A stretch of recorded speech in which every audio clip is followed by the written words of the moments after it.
Et salut les pépettes. Petite visite du jardin. Mi-juillet, le 15 précisément.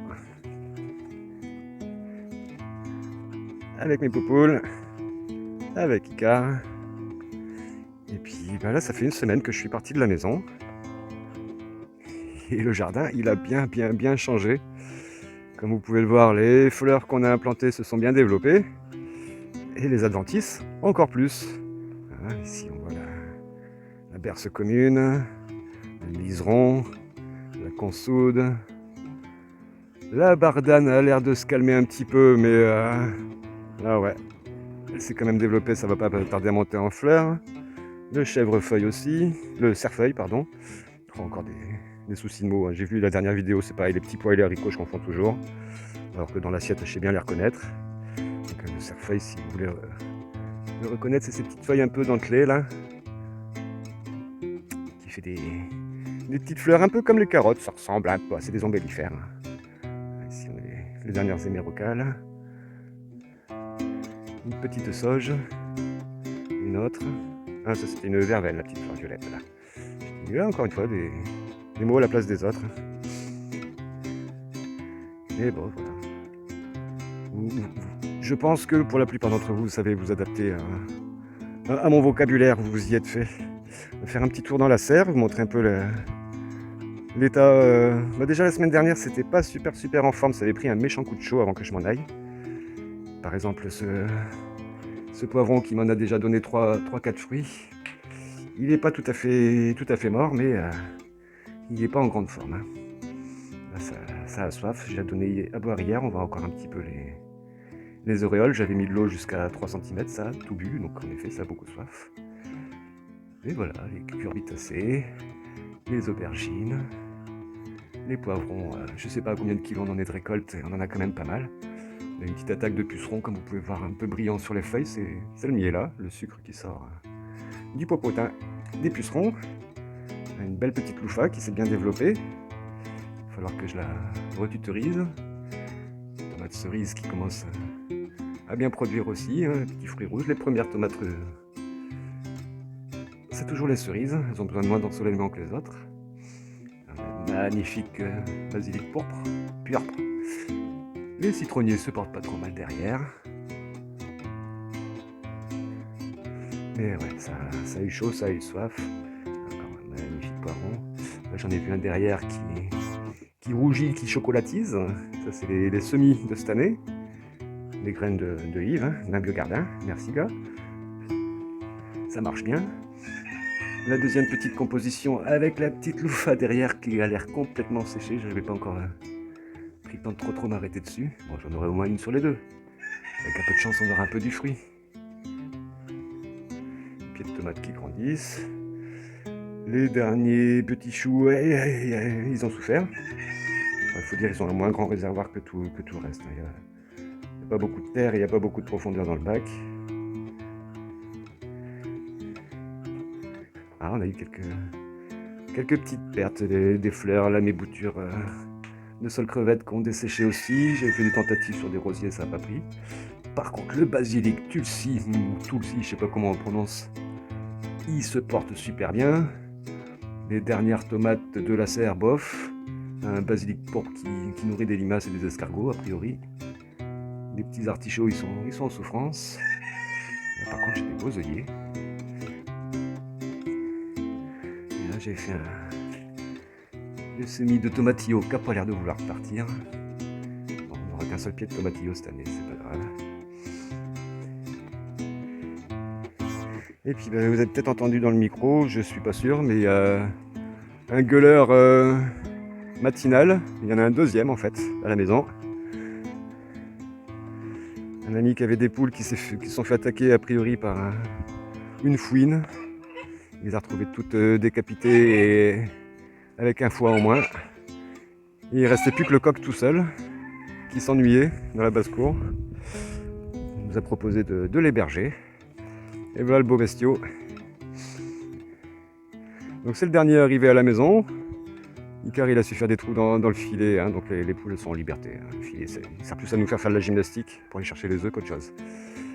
Et puis à À la dernière vidéo, je vous disais que en voix off, que le tournage n'avait pas été terrible, qu'il y avait de la bagarre. L'autre coq, il a compris que c'était pas lui le plus fort au final. Les canards et les oies sont toujours ensemble, tous les 5.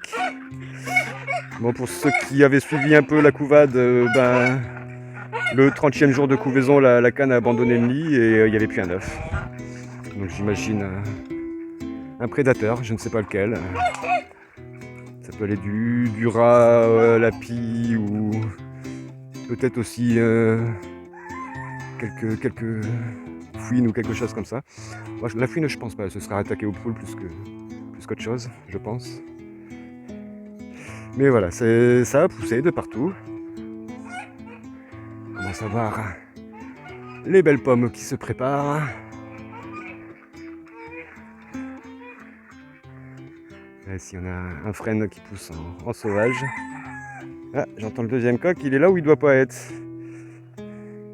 Je t'entends dans mon potager. Et qu'est-ce que tu fais là, toi? Je sais pas si vous voyez à travers le panneau. Voilà. Oui, je vais faire le tour, comme ça tu vas pouvoir sortir. Oula, tout a poussé. Les premières mûres mi-juillet. On a déjà ramassé quelques petits bols. Là, je vois mes tomates qui traînent au sol.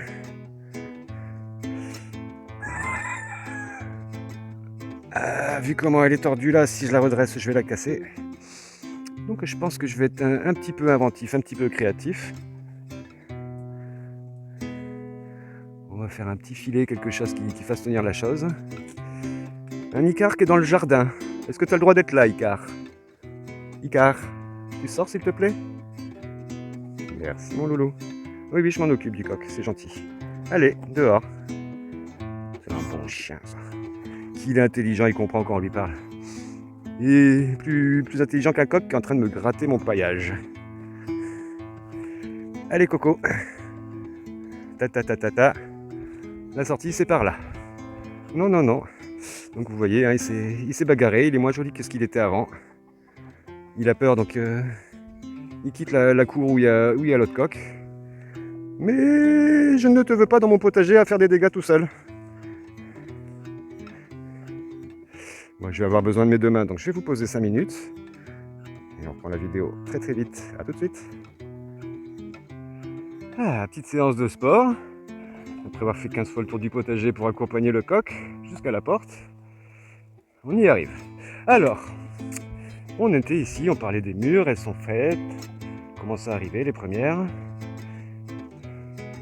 La première planche à limaces, là vous pouvez voir les choux de Bruxelles, ça pousse. Les cosmos, ça pousse. Les fleurs en bout de planche, elles fleurissent.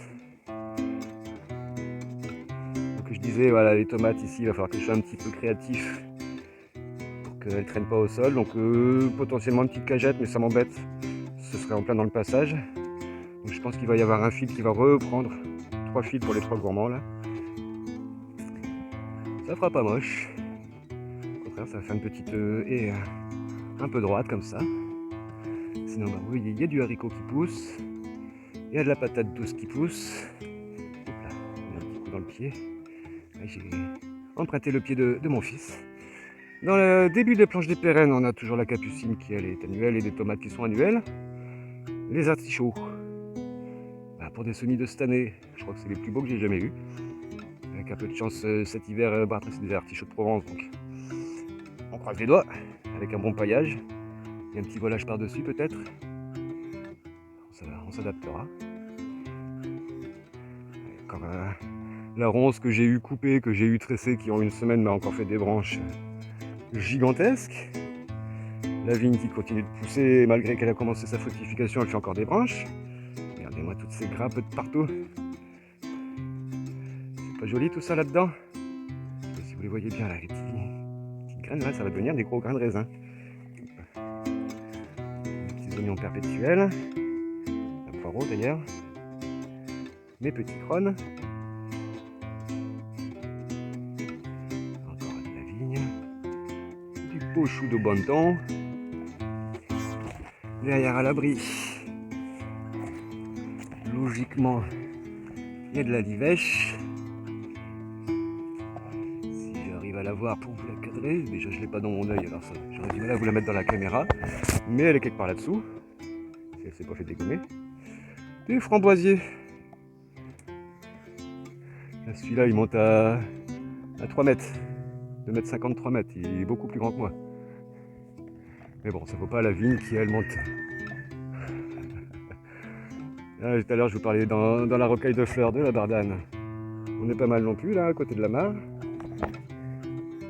Donc les framboises, on a des fruits, des fruits, des fruits, des fruits, des fruits. Il y en a encore d'autres à venir. C'est pas mal, c'est pas mal. On va commencer à pousser de travers. Tous ces framboisiers, ils sont énormes. Les framboises qui tiennent bien, voilà, encore tout ça de fruits à venir là. Tout plein, tout plein, tout plein, tout plein. Le parterre de fraises, il remonte. Le bourrage de l'année dernière qui est reparti en sauvage. Tout plein, tout plein, tout plein. Des pieds de tomates que j'ai implantés avec les fraises. Alors, je pensais mettre des poireaux, mais au final, j'aurais pu, mais je ne ferai plus. On voit les petites tomates cerises. Je sais pas si on les voit bien là. Les groseilliers qui se sont fait tailler. Le parterre d'oignons et de carottes. Il y a des petites carottes, hein, pas beaucoup, mais il y en aura, il y en aura. Sur ce parterre là, déjà on en a. Les oignons, ils n'ont pas tous pourri.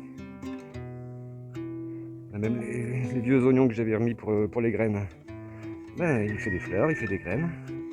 Il s'est un peu couché. Il faut dire qu'on a une année assez spéciale au niveau de la météo.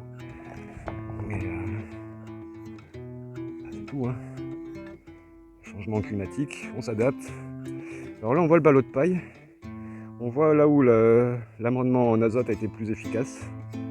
Ça fait beaucoup plus par là. C'est les premiers ballots que j'avais installés. Ils ont commencé à s'user un peu plus rapidement. Mais les tomates se portent plutôt très bien. Encore un petit pied d'aubergine là au milieu. Qui est pas vilain. Là, qui est debout. Si je compare ça par rapport aux poivrons et aux petites tomates qui sont là-bas au bout. Il y avait quelques courgettes qui avaient été semées. Elles se sont fait dégommer. Les courgettes qui étaient dans la serre, elles survivent, elles sont pas trop vilaines. Une mi-juillet, franchement, l'année, les récoltes sont vachement en retard. Et là, je suis au niveau de mes yeux. Donc à 1m, allez, on va dire 1m70. Au sommet de la fleur, là, celui-là par contre, il est plus à 1m90, 2 mètres. Sinon, la moyenne, ouais, c'est du beau maïs, quoi. Avec des beaux haricots qui se prennent dans les branches pour la mille-pas. Hein. Alors que je sois inventif pour récupérer cette branche de maïs qui est en plein passage, parce que je vais pas faire le limbo. J'aime bien, hein, c'est une danse assez sympa. Je me suis fait un petit peu mal au dos ces derniers jours, donc je vais éviter. Donc, pour aujourd'hui, je vais faire le contour, celui de la caméra. Mais ce que je vais faire, en fait, c'est que je vais tailler la branche de sol. Je pense que je vais la prendre complète jusqu'au tronc. Je vais la ramener, je vais essayer de faire un truc créatif, encore une fois, hein, de l'attacher sur les tuteurs que j'avais mis derrière les maïs.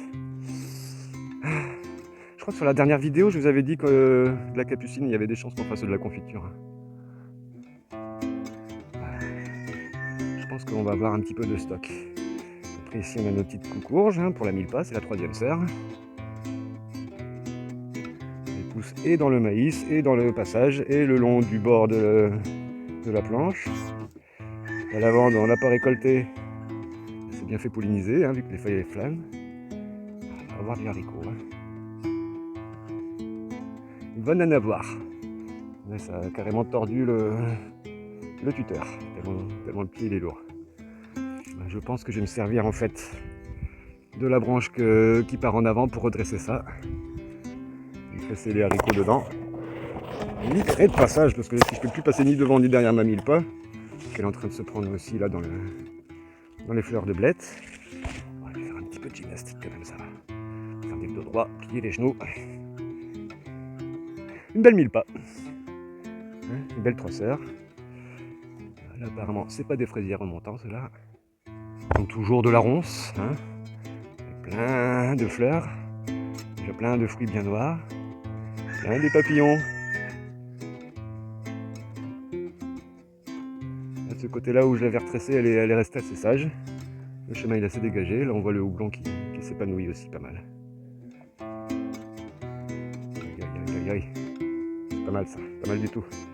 Bah, je découvre en même temps que vous, hein. Je suis rentré hier à ma maison, j'ai pas trop pris le temps. C'est quoi? C'est la courge de Siam ça qui court ici, ouais. Au milieu des capucines. On a déjà fait le beurre, mais je sais pas si je vous l'ai dit, on va faire de la confiture. Enfin si je le sais, je me répète. C'est une demande de répétition et je crois que j'ai pas fini de. Vous n'avez pas fini de l'entendre. Mais regardez qui voilà. Il y a une semaine ils étaient à peine germés. Les petits pois verts, parce qu'à la base c'était des pois violets. Hein. Le dernier semis petits pois verts. Et ben il fait des petits pois verts, à rame. Et puis il y en a là. Il y a un peu de la Tennessee. Il y a un petit peu encore de la capucine. Alors malgré la concurrence de la courge de Siam, on commence déjà à faire pas mal de petites fleurs, à faire des petites fleurs à fruits. Alors on repasse. C'est pareil, c'était les belles salades. Là j'identifie plus une attaque de pigeon peut-être que de limaces. C'est pas impossible. Les calendula pour Laetitia qui fait ses baumes à lèvres principalement. Regardez-moi cette petite courge de Siam. Il y en a plein en promesse là, waouh! Waouh! Encore là. Ah, je pense que je verrai mieux de l'autre côté du tuteur. Alors, il y a même du pissenlit à manger si on veut. Encore une fois de la mer de Curial et des petits pois. Il y en a pas mal compris, les petits pois au final. Je serai pas à poil cette année. On a des fèves, on a des petits pois on a des fèves qu'on a récoltées, des petits pois qu'on va récolter. Les derniers petits pois violets. Ça je les garde que pour les graines, hein. On va pas les manger si je veux les reproduire. Des petites fleurs en peau de planche toujours. Encore des pois violets. Ah ouais. La courge de Siam elle se plaît bien là, je crois. Ah ouais. Plein des fruits, plein des fleurs. Ah, c'est une courge qui est réputée être très productive. Elle s'hybride avec quasiment personne. J'ai des petits navets qui poussent pas mal aussi. La lavande, comme je disais, elle s'est fait polliniser. On n'aura pas récolté beaucoup, mais c'est pas grave. Le but de cette année, c'est de produire du bois pour bouturer de toute façon. Encore un petit peu là, du navet, ouais, il tire un petit peu la tête celui-là. Un petit peu long. Ça pousse. Ah. Tu pousses un peu loin où il faut pas. Dans la courge de Siam. Alors pareil, quand les turillons ils se prennent dans les herbes, là c'est du trèfle. Là j'arrache pas le tourillon, la petite spirale là. J'arrache plutôt le trèfle. Même si c'est de la courge de Siam que je m'en fais pas que ça va produire. Je préfère pas trop les abîmer. Le chou de Bruxelles qui repart. Le chou de Bruxelles rouge. Il nous a fait pas mal de graines. Des patates et des tomates. Les patates elles poussent en sauvage. Un bon gros spot de menthe. Alors j'ai déjà fait mes infusions pour l'hiver, mais ça ce sera pour les copains, les copines. Menthe chocolat toujours hein, dans le jardin. Encore le milieu le chou de Bruxelles. Ah, ça faisait longtemps. Un petit peu de cerfeuil. Là on est des cornichons. Tout plein, ça marche bien. Quelques petits tournesols qu'on finit par sortir. Je les espérais aussi. Bon, les vesses, je les ai pas récoltées. Je sais même pas si je les vois plus les pieds. Mais par contre, les pois asperges, on a récolté déjà pas mal et on a encore pas mal à venir. Ça, j'ai vu, ça fleurit ça produit jusqu'en automne, jusqu'à ce qu'il fait froid.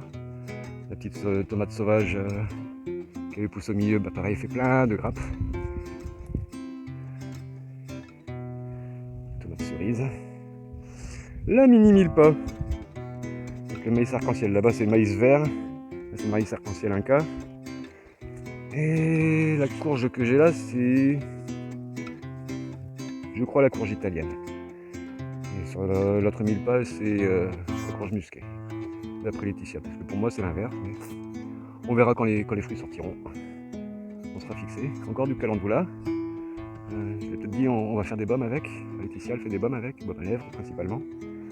Là le maïs, il y en a 3 pieds qui ont poussé. Est-ce qu'il a fait du talage ou est-ce que... Bah non, j'avais que 12 graines, donc ça doit être un talage. Donc le talage, c'est principalement le Le blé qui fait ça, quand il hiverne, quand on sème avant l'hiver, en fait il est retombé au sol, il est rasé. Et quand il repart, au lieu d'avoir une tige, il en fait 3, 4, 5. C'est ce qu'on appelle du talage. Et j'ai l'impression que c'est ce qui m'a fait mon petit maïs. Avec les haricots kilomètres, qui peinent, mais ils sont là. Donc quand ils vont pousser, c'est des haricots à rames, donc ils vont aller s'accrocher dans les maïs, qui sont beaucoup plus petits en fait. Ceux de devant, ils ont bien profité du soleil. Ceux derrière en bordure, ils sont vachement plus petits. Là, on tape sur du 1,50 m devant et à peine 1 m derrière. Mais je m'en fais pas. Sous la pergola, là, les haricots Canadian Red Wonder, les gros cocos rouges. Ça fait des fleurs, ça fait des gousses, ça rame, ça grimpe. Il y a eu des trous, c'est pas grave, ça fait de la lumière pour les choux. Et la capucine, les haricots, et les petits butternuts. Le but du jeu, c'est que vous grimpiez, hein, pas que vous couriez dans les allées. Donc la même à droite que sur la gauche. Des petites fleurs dans le pot qui poussent bien. On va mettre un petit zoom sur les cornichons, je suis passé vite fait vers là devant. Mais voilà, ça produit. Je pense que là on va produire pour les 2 ou 3 prochaines années, rien que sur une ligne. Regarde ça, toi. La cornichon et la menthe apparemment elle se plaisent bien. J'ai dit qu'on allait faire de la capucine en confiture, hein, je crois. Quoi, je me répète. Ici, Madame Chayotte, qu'on désespérait l'année dernière. Hein? Donc elle est moche. Donc là, on a les 2 Chayottes. Hein. Elle est un peu moins développée. Au niveau du pot de fleurs. Mais je pense qu'on va en avoir cette année. Avec à ses pieds encore une courge musquée. Butternut, plus précisément. Un gros pichouli et des salades. Et de la capucine. Du chou kale énorme. De la bourrache gigantesque. Il dit que j'allais faire de la confiture de capucine. Ah, il faut être créatif. Hein. Non, on va pas faire que de la confiture. On a déjà fait un beurre avec les fleurs diverses comestibles qu'on a dans le terrain. On va faire des confitures, on va faire des salades. Ah, voilà. On va s'adapter à la production de manière créative. Alors pour ceux qui suivent un petit peu mes vidéos, vous savez que maintenant je fais pas des visites juste pour le plaisir de faire des visites. J'essaye un petit peu de partager les anciennes vidéos que j'avais fait qui n'ont pas trop marché quand je fais un peu trop scolaire. Donc, voilà, on va s'adapter de manière créative au changement. En une semaine, mon jardin il a bien changé. Je vais adapter ma stratégie au changement que le jardin m'impose, que la nature impose, que la météo impose. Et alors c'est loin d'être le cas de tous les jardiniers que je côtoie. Il y en a beaucoup qui pleurent cette année parce que trop de flotte. Encore une fois, je crée des microclimats divers et variés, donc il y a toujours un endroit où ça marche mieux que les autres. Je fais pas de la monoculture, donc il y a toujours des trucs que je réussis moins bien, mais il y a toujours des trucs que je réussis mieux. Là, cette année, a priori, ce que j'ai bien réussi, c'est la capucine. Je crois que je vais faire de la confiture. Je vous l'ai déjà dit peut-être, non? Je crois que je vais vous le répéter. Les tomates, bah, elles rougissent pas, mais elles sont là. Hein, quelques fruits. La sarriette aussi, là, au pied. Là, derrière, mon abri à tomates, on a des choux, et des choux, et des choux, et des choux. Les petites tomates. Ça produit. Il y a trop de verdure, vert sur vert, je les vois plus. En plus, j'ai mis mes lunettes de soleil parce que là, non seulement on est mi-juillet, mais on est mi-journée. Il commence à faire chaud. Regardez, ces petites tomates, elles sont sympas. Donc pour la plupart, c'est des variétés que je vais découvrir cette année. Sur les 34 variétés, il y en a 29 nouvelles. Et j'ai pas repris la position des 34 par cœur encore dans ma serre. Et quand je vois cette grappe là en devenir, j'ai cru voir qu'il y en avait quelques-unes. Ouais, ça là commence à féconder. Une petite tomate, mais en très grand nombre. C'est des tomates cerises. reprise là derrière. C'est la seule que je sais parce que voilà, c'est le numéro 5. J'ai mis au milieu exprès pour qu'elle puisse s'exprimer. C'est le bouillon blanc. Je vais pas la nettoyer, c'est gourmand, je vais dire. Là, c'est les quelques dernières pommes de terre qui restent debout. Là, ça commence à être la fin, je pense que je vais pouvoir. Alors toujours sans arracher. C'est pas au pied que je vais soulever la terre. La première couche, en fait, c'est pour dégager un petit peu plus bas.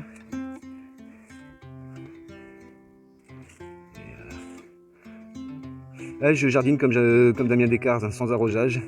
Je jardine avec la pluie. Et c'est une petite grenaille, à mon avis, c'est celle qui va repartir pour l'année prochaine. J'en sens une un peu plus grosse. Ouais. Elle est bien toute seule en plus, elle s'est détachée. Et voilà, c'est comme ça que je récolte. Mais je vais pas vous faire une récolte en direct, faut pas déconner ça. Je vais la garder dans la poche, après je le reste. Je laisse toujours le pied. Ça fera à manger aux limaces. Si elle mange ça, c'est des salades en moins qu'elle mange. Des pommes de terre qui commencent à fatiguer. Là, il y en a encore des bien frais avec des petites fleurs. Un oca du Pérou sauvage reparti de l'année dernière. On est bien, on est bien. Bouillon blanc. Superbe plante qui fait des inflorescences de malade. Ça, c'est pareil, les pollinisateurs, ils adorent. Donc, voilà, c'est du cosmos qui est pris dans le liseron. Tomate qui se fait tutorer par le liseron. Le liseron n'est pas qu'une mauvaise plante. Hein.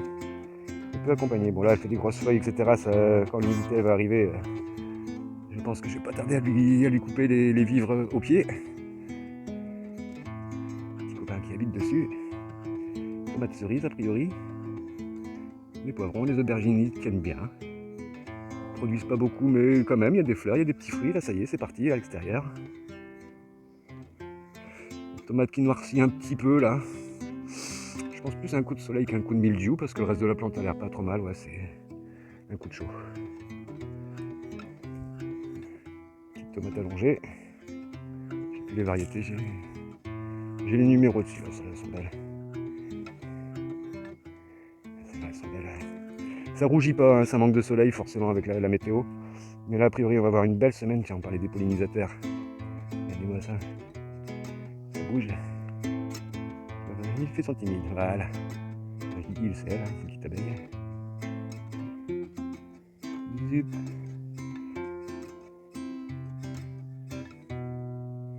Des petites fleurs, j'ai pas tout identifié, ça on dirait de la mauve. Pas à la feuille, mais à la fleur. Je sais pas ce que c'est. C'est Laetitia, doit prendre.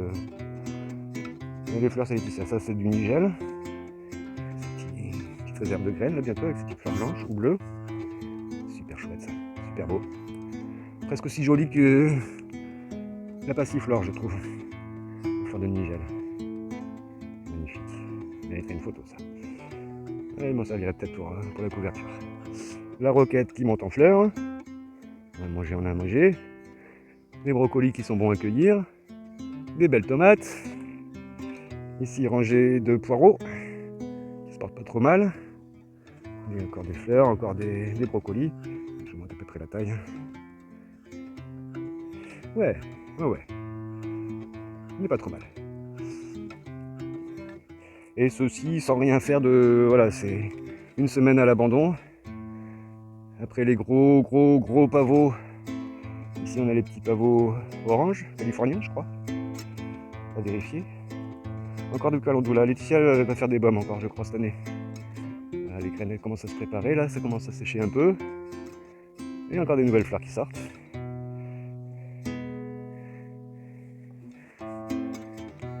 Elle est toute jeune encore, elle va encore nous en refaire d'autres. Il y a pas mal les fleurs. La mélisse, noisetier, ça pousse. Comme je disais, j'ai encore des tomates ici à mettre en terre. Et je vais revenir dessus. Tant qu'on n'est pas loin de la serre, on va aller y faire un tour. Pareil, un du nigel, je pense qu'on va en avoir. Et tada! Des papillons. Ah, je ne sais pas si vous l'entendez dans le micro, mais dans la serre, ça bourdonne. Là, juste au-dessus, il y a du monde là. C'est énorme. Donc ouais, les pieds de tomates noires de Crimée et ananas, une belle jungle. Le fameux pied de tomatillo que je vous parlais, qui fait encore plein de fleurs. Le fameux kénopode blanc qui me sert d'épinard sauvage. Vous voyez du poète, il va falloir que je nettoie un petit peu les les fleurs pour que, voilà, juste j'enlève les fleurs fanées, ça relance la floraison, ça attire bien les pollinisateurs. Bon, en plus de l'œillet du poète, j'ai des œillets d'Inde au pied des tomates pour ceux qui ont survécu. Alors les pieds de tomates ils ont survécu, mais les œillets d'Inde moins. Les petits piments, que j'ai identifiés comme des piments oiseaux, ça pousse bien. Les aubergines, une de chaque sorte, voilà, ça fait des beaux pieds aussi. Encore un piment, là c'est une courgette de Nice, petite salade. Discret, très très discret, on a un petit melon là. Et là celui qui était là, je crois qu'il est sec, apparemment. Mais voilà les tomates. Voilà. Il fait chaud. Ça se porte pas mal tout ça, ouais, ça, c'est bon, j'allais dire ça a soif, mais non, ça a chaud. Comme je disais, il est midi, on n'est pas encore au zénith. Mais on est mi-juillet, et quand il y a du soleil, qu'il n'y a pas de nuages, il fait bon. Alors ici, mon petit parterre de jardinière avec les fraises, c'est pareil, là c'est pas des fraisiers en montant apparemment. Mais là on a l'amour en cage qui se porte bien, quelques courgettes, encore du nigel, encore de la roquette. Les petits pois qui ont remplacé je vais y arriver. Les haricots qui ont remplacé les petits pois. Ça y est, je me corrige, j'en fais en direct. L'amour en cage qui est en fleurs, qui a fait commencer à faire un premier fruit là. Chouette, c'est joli. Des petites tomates. Alors elles sont pas là pour produire, hein, c'est vraiment plus pour une question d'allopathie, d'allélopathie, je confonds toujours. Petites courgettes qui font des petits fruits, en tout cas des petites fleurs. Petites tomates, une rouge mais elle est ridicule, celle-là elle est un peu plus sympa. De la menthe, toujours, hein, menthe chocolat. Ça c'est une roquette qui fait des fleurs jaunes. D'après Laetitia, c'est une roquette italienne. Moi j'avais identifié ça plus comme une adventice pas souhaitable, un peu comme le laitron qui pousse à côté là. Vous allez en avoir marre, hein. Et je crois qu'on va faire de la confiture de capucine quand même. Du topinambour. Top. C'est chouette, chouette, chouette. Allez, par où on part? Allez, on du topinambour là, c'est la zone abandonnée un peu sauvage de cette année. Ça, vous pouvez voir un peu. J'ai du mal à identifier la roquette quand je regarde la feuille quand même. Une fois n'est pas coutume, je pense que je vais utiliser plante nette pour m'en assurer. Ça c'est de la bardane. Ça c'est ma grande graminée. J'en ai démanégé une mais elle va dégager aussi cette année parce qu'elle est dans le passage. Du framboisier sauvage. Après les concombres. Ils sont un petit peu palos sur les débuts là, mais ils font des petits fruits quand même. Hein, vous identifiez ça? Je vais en faire de la confiture si ça vous donne un indice. Ça c'est pareil, ça va finir dans le beurre de fleurs. Des siliques, en veux-tu en voilà de chou de Bruxelles vert cette fois-ci. Et du pied repart. Une nouvelle floraison. Là j'ai pas compris. Il a envie de se reproduire lui. Les tomates, les haricots qui grimpent sur la grille derrière. Des blettes au milieu des plantes sauvages, des adventices. Là devant j'avais mis un parterre de salade. Ah, il y en a quelques-unes encore. Non, ça c'est plus l'impression que c'est une blette, ouais, c'est de la blette. Donc les salades elles ont fait leur rôle, qui était de protéger des plantes martyres. Vous aurez deviné, les salades, j'en mange, hein, de la laitue, de la roquette, des trucs comme ça. Mais celles que je plante en bordure comme ça, c'est surtout pour les limaces. Tant qu'elles mangent mes salades là, elles m'ont laissé pousser tranquille mes haricots en semi-direct. Haricots beurre à rame. Les tomates elles se portent bien, elles font des fruits. Le haricot s'est trompé de tuteur, il est parti accompagner la tomate, mais il est reparti là-bas aussi. Pas de souci. À lui d'être créatif aussi. Hein. Donc là j'ai montré, je vais remettre des tomates. Pareil, il faudrait que je taille un petit peu le lierre pour qu'il y ait de la lumière, mais bon. Il y a eu une petite récolte de pommes de terre sympa. Il reste encore de la capucine, je pense qu'on va faire, je sais pas moi, de la confiture. Bon, c'est ma confiture de groseille préférée, mais je crois que la deuxième préférée, elle a un goût de bonbon. Pour ceux qui ne connaissent pas, la confiture de capucine, c'est excellent. Et ça doit sûrement avoir des vertus curatives, mais je suis pas médecin. Je suis passé vite fait sur les concombres. Parce que en fait, c'est vraiment pas le légume que je préfère. Hein. C'est même un légume que j'en ai mangé accidentellement dans une salade. Je me suis tapé 48 heures de maux de ventre à me plier en deux. Parce que je m'étais fait mal au dos. C'était pas les 48 heures les plus sympas de toute ma vie, je reconnais. Mais bon, on s'en remet. Je me suis adapté. Donc là j'ai vu une technique où je tuteur quand même, mais comme il y a beaucoup de tomates qui étaient dans les petits pots, bah, celles qui ne seront pas sur les tuteurs, ils se poseront sur les cagettes si elles veulent bien survivre. Mais bon, elles ont souffert, ça c'est tout ce qui est jaune cramé, c'est dans la serre. Hein. Et si on regarde les feuilles du haut, c'est bien vert.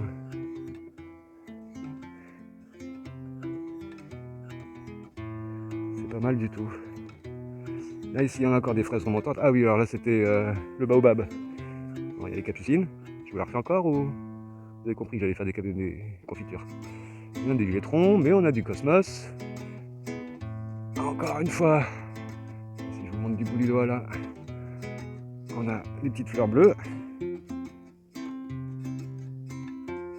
Bourrache, cherchez le mot. Là, je sais pas si j'arrive à vous montrer, je le vois pas bien sur l'écran, c'est un peu plus petit, mais on a de la betterave. Si je mets loin comme ça, je vois pas l'écran, j'ai des reflets. C'est des petites feuilles avec des côtes rouges, hein, c'est la betterave. Il y a de la betterave orange, mais il va falloir que je nettoie un peu là. Je nettoie, que je fasse un peu de lumière. Et ici, on a le carré rouge avec les chouquelles rouges qui se portent à merveille. Les oignons rouges et les échalotes. Qu'est-ce que ça dit? Je les vois plus. Alors qu'ils étaient là la dernière fois, la semaine dernière. Une bourrache qui pousse en sauvage aussi, là encore. La mélisse. Les fraises qui remontent en fleurs, ça je vous les ai montrées. Les choux rouges tout court. On subit essuyer quelques petites attaques, mais sympa. Là, la betterave, elle est beaucoup plus jolie que sur la planche d'à côté. La ligne est complète. Ah, elles sont là, mes échalotes. Ah bah, elles sont mûres. Toutes petites. Mais elles sont là. Les oignons rouges devant, ouais, bof. Peut-être repartir un peu ça. Ça donne si je prends un. Ah, c'est ridicule. Mais bon. Je crois que j'aurais pas mieux. Je vais regarder, je vais laisser pourrir. Trop de flotte. Bon. Ah, ça fait quand même à manger. Hein. 3 ou 4 rangées d'oignons comme ça, une rangée d'échalotes. Ouais, moi je vais laisser là, je vais faire une récolte un peu plus tard. Je vais tout laisser ici. Maintenant, je me libère les mains. C'est mieux pour la visite. Mais les chouquets sont beaux, de la bourrache, il y en a de partout. Les cosmos, il y en a de partout. Chouette. On aura papillon là. Laurier sauce. Donc arbre à papillon, plante invasive, qui n'est pas endémique, hein, qui n'est pas de notre région. J'ai perdu quelques fruits, j'ai l'impression. Et oui, par rapport aux invasives, on va rester un petit peu dans le thème de s'adapter au changement. Quelques échanges très argumentés, intelligents, sur Facebook, toujours les réseaux sociaux, en 3615 c'est ma vie sur les réseaux, à propos du frelon asiatique. Donc, un monsieur que j'apprécie énormément, qui s'appelle Philippe Gazon. Si vous avez l'occasion de suivre sa page sur Facebook, il partage énormément. Un petit peu de druide sur les bords. Du réfort. Et parler des abeilles, je crois. Je ne sais plus c'était quoi le thème. Et vient parler dans les commentaires sous sa publication des frelons asiatiques. Et des gens qui veulent éradiquer. Vous savez, moi je suis contre toute suprématie, ok, mais contre toute éradication.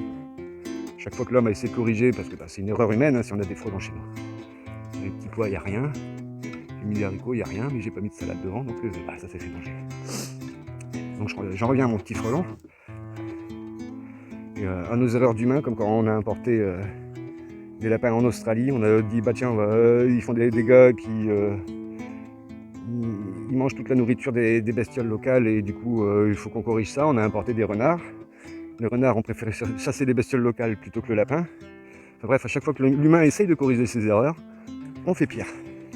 Et une fois qu'on a arrêté d'essayer de corriger nous-mêmes, la nature elle-même elle est assez créative pour trouver une niche pour que tout le monde puisse vivre et que ceux qui vivent pas, tant pis, ils sont pas faits pour s'adapter. Et notre bon vieux frelon européen, il y a 200 ans, il a fait exactement le même tintouin que notre frelon asiatique, parce qu'à la base, le frelon européen, il y a 200 ans, il était importé d'Asie. Et pareil, le foin autour de la prédation de nos insectes endémiques. Et encore une fois, ça je crois que je l'ai déjà dit, nos abeilles, c'est pas le varroa, c'est pas le frelon qui les anéantit. Que ce soit nos abeilles d'élevage ou que ce soit les abeilles sauvages, c'est les produits qu'on met dans nos champs, les pesticides. Et principalement, j'accuse monsieur les nécotinoïdes, les néonicotinoïdes.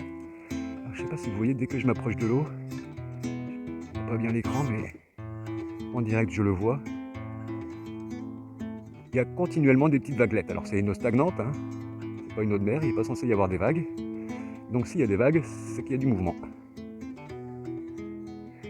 Et quand je vois certains mouvements réguliers, je me dis qu'il doit quand même y avoir quelques batraciens là-dedans. Vous voyez, c'est une zone de jeu, quasiment j'y vais jamais.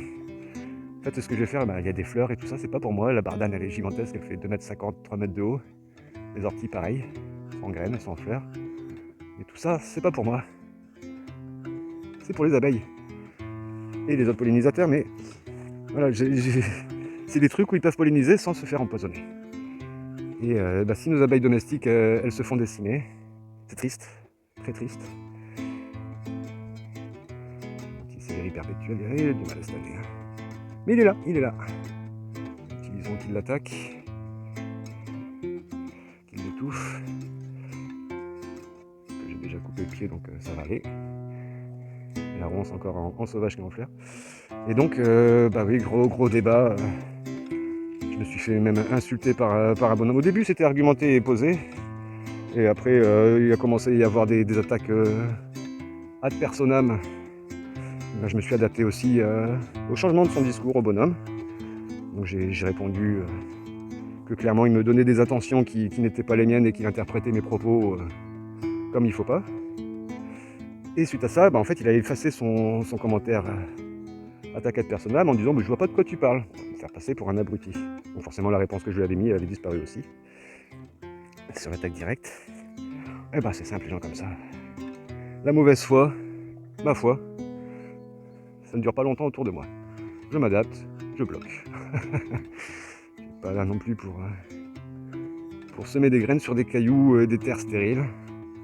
Comme je disais, tout se cultive, tout se jardine, mais ça fait partie des choses que je fais pour m'adapter de manière créative. Là, on a des outils, on s'en sert, quoi. Donc, comme c'est une visite du jardin, j'ai envie de dire, pour vous saluer une bonne fois, faites attention à ce que vous mettez dans la terre, respectez-la, il y a tantôt. Mais il s'agit aussi d'être créatif. Donc là, c'est même pas de se mettre des choses dans la tête, c'est de sortir des choses de la tête pour être créatif et inventif et s'adapter au changement. Qui est sur la liste des principes que je vous ai présentés en permaculture. Je vais prendre le risque de vous mettre un petit i là-haut pour vous renvoyer sur cette liste, sur cette playlist peut-être. Mais faites attention à ce que vous sortez de votre tête et à ce que vous partagez. Respectez-vous, vous-même et entre vous. Avec amour ou respect au minimum. Tout plein d'amour à vous et à tantôt.